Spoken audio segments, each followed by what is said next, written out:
What is the difference between the modern patriarchy and the ancient patriarchy? This is going to be a long video, but stay with me because I will explain how the patriarchy worked in ancient times. In ancient times, the patriarchy required women to stay at home, raise children, and do domestic labor. That's clear, that's obvious. However, nobody offended women, nobody disrespected women, nobody bothered women, nobody shamed women. Women's bodies were supposed to be sacred.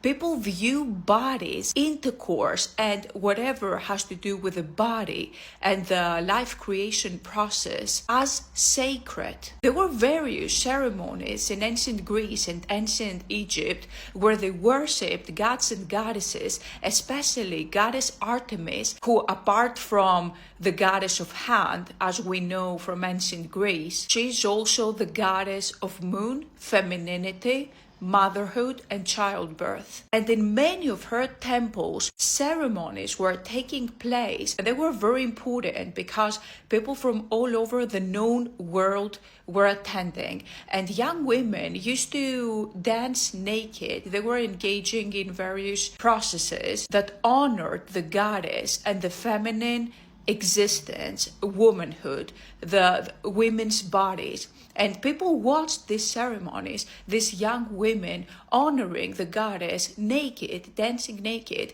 And I know nowadays this would sound a little bit weird, obviously, but back then it wasn't, because it was supposed to be sacred. There was no sexualization at all. Intercourse itself was sacred. There was no shame or guilt like today. Today, intercourse and bodies are associated with guilt and shame. What happened? But let's go back to ancient Greece, and especially in ancient Athens, where paid companions also existed, but in a different way. Nowadays, if a woman does a profession like that, it's so shameful. But back then, these women were the only educated women. They were highly educated, they had political rights, and they were able to take part in political conversations. They were respected and admired by men. I'm talking about paid companions.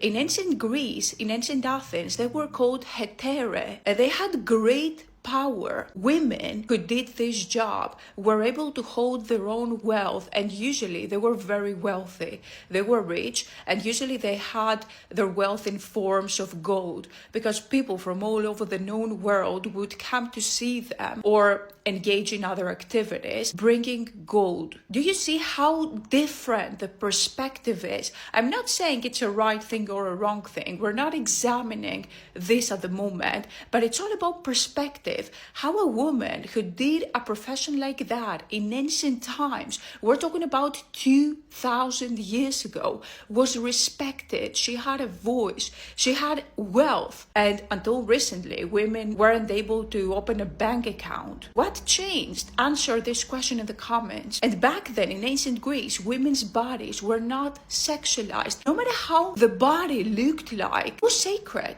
We see statues like overweight status, and they were admired no matter how it looked like. There was no shame. And nowadays we have these standards. We judge women's bodies. We don't like certain types, and we like other types, and we sexualize mostly all types. It's a different kind of the patriarchy today, which is not patriarchy. People call it the patriarchy today, but it's not a patriarchy.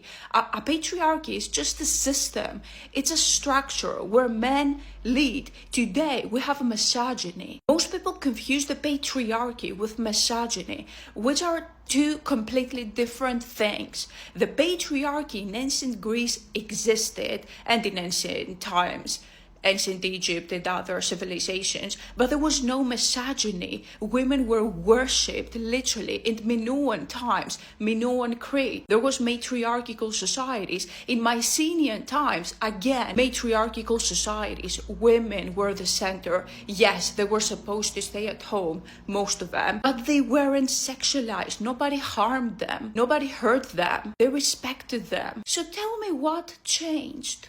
What do you think happened throughout these 2000 years?